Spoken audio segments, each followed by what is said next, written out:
Cool. Hi, my name was Spencer, and I was a video editor living in England. If you're watching this, it means I've died in my sleep, just like the fortune teller predicted. Nah, just kidding.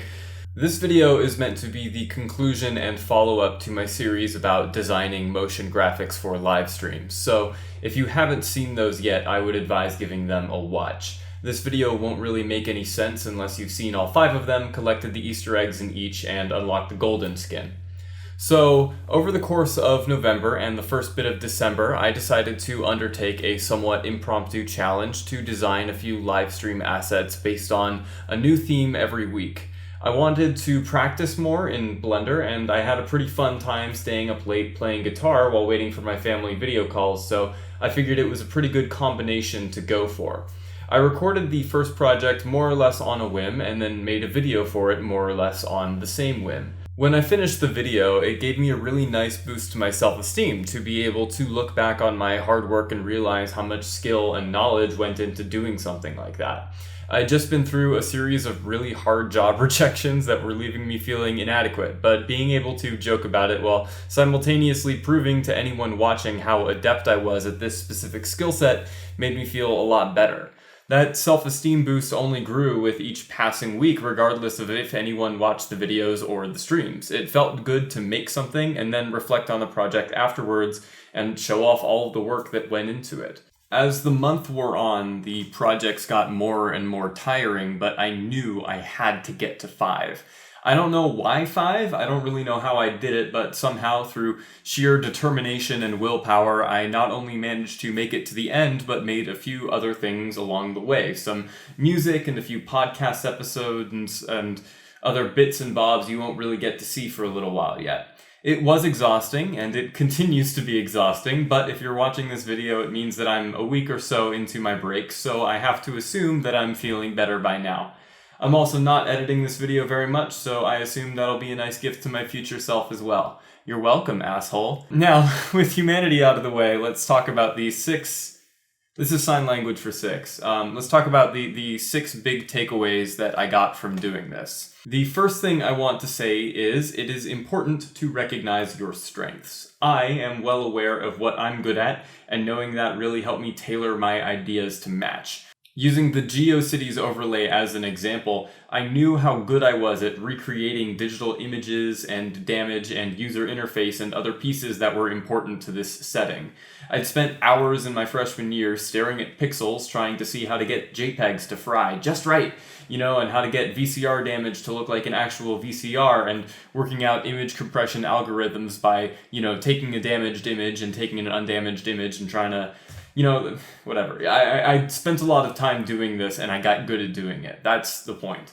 So, having that innate understanding of these concepts, as well as a strong grasp of how to get there quickly, is part of what made the GeoCities overlay workable. If I didn't have that background and that understanding of the aesthetic as well as the technical sense, there would have been absolutely no chance to make something that is, in my opinion, as good as the GeoCities overlay. So much of the work in the GeoCities one was all but conceptual right up until the end, and I knew without the skills I've developed, I probably wouldn't have been able to orchestrate it all coming together in the way it did. The second thing I've learned is the flip side of that. Recognize your weaknesses. A good example of that would be in the adventure overlay. I knew that I wasn't a particularly strong modeler, which led me to trying to cover it up by making some other models and throwing a bunch of compositing effects on top of it. Was it the right play? Maybe, maybe not. Recognizing your weaknesses doesn't have to mean acquiescing to it. I think I'm probably going to be following more tutorials about how to model things in the future, because while I definitely got better at it while this, series wore on, I think I still have a lot to learn, and I don't want it to intimidate me moving forwards. Tutorials in general are an incredible resource. Some of the best stuff present in this project were made by following tutorials, and I'd never be anywhere near as good at After Effects or Premiere if I hadn't ever looked up tutorials on how to do the things I wanted to do.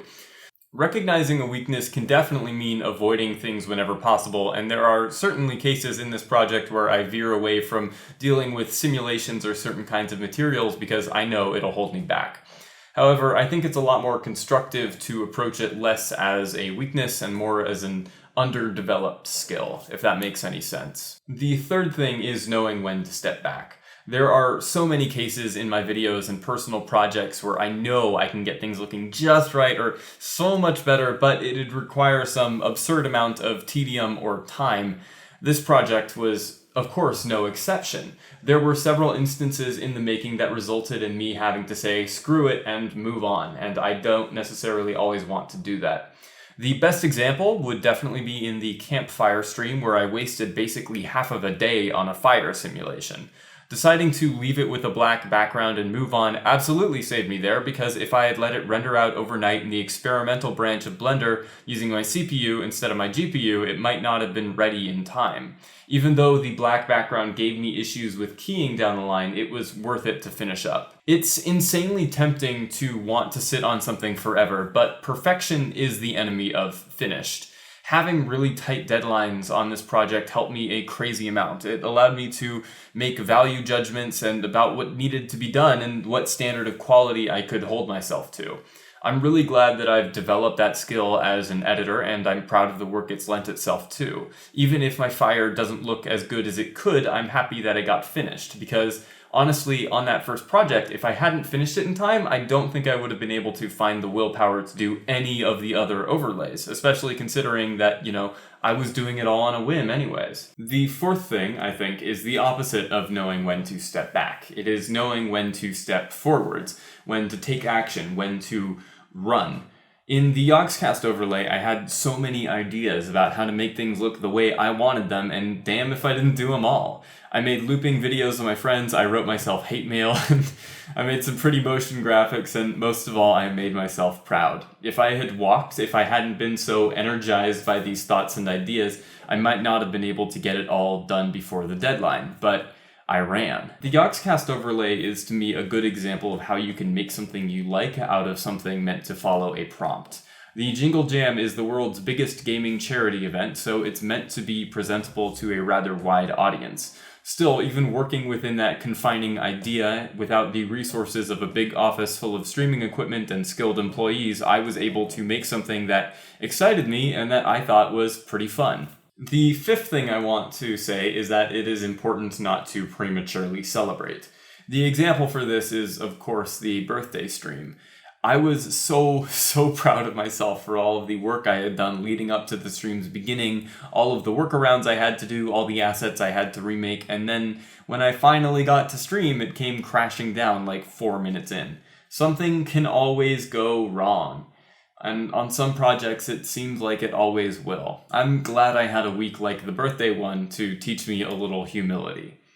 I think ingrained within the mythos of this project, it makes perfect sense that I'd have a week where everything goes wrong. If there was some kind of overarching narrative to it, that's exactly where I'd put it. There was the exposition, the week where I didn't do anything, the rising action, the climax, the dark night of the soul, all leading towards this resolution, my triumphant return, my finale with the Christmas stream. It's important to remember that development is still development, regardless of if it's good or bad. Progress isn't always linear. The final lesson I have, the one imbued with all the energies of all of my overlays and the experience I've earned over this prolonged project, is that each step is just that, a step. Towards the beginning of this project, I chronicled each section as I went, and then ended up cutting it down before recording the voiceover and making the video. I realized, though, that in writing things as they go, I developed a kind of tunnel vision. I would get too into the minutiae of each individual piece and lose sight of the project as a whole. I think this is one of the most important things for people to keep in mind when they work on solo projects. A lot of times in the real world, there will be multiple people assigned to the jobs you have. Suck at modeling? You don't have to if you get a job working as an animator. Suck at compositing? You can work in something else instead. I don't know what you might want to work in because, compositing is the best part, but whatever. That's, we all have our strengths and our skills that we are less developed in, and while they might drag you down when you're working on your own, it's important to realize that and understand how much stuff goes into it all. The hard part is just one part. There are other things that you'll get to enjoy later. So, yeah, I hope that didn't come off too rambly or anything. I am still dreadful tired, and I haven't really started my break yet because I needed to make a video backlog. To recap, you gotta know your strengths, your weaknesses, when to step back, when to get energized, that it's only over when it's over, and that your experience is not confined to each individual piece of the project. Now, I know what you're thinking. Spencer, this is all philosophical stuff. I could get this out of a self-help book. What about the technical skills you picked up? Surely you learned something new about computers in the process of making all this multimedia art that had you regularly working across 5 different programs, and the answer to that is no, I fucking didn't. Every single technical skill used in this project I had learned already. The only breakthrough of any kind was finding out that VLC doesn't support video with alpha channel. That was it. Therefore, I submit that it is still complete and utter bullshit that I can't get a job due to a lack of experience. And you want to know one more thing? Even the philosophical stuff is bullshit. Right from the beginning, I've been basing this whole thing off a Kenny Rogers song. Don't believe me? Let's list those fucking points again. You gotta know when to hold 'em, know when to fold 'em, know when to walk away, know when to run. You never count your money. When you're sitting at the table, there'll be time enough for counting when the dealing's done. Every gambler knows that the secret to surviving is knowing what to throw away and knowing what to keep. 'Cause every hand's a winner and every hand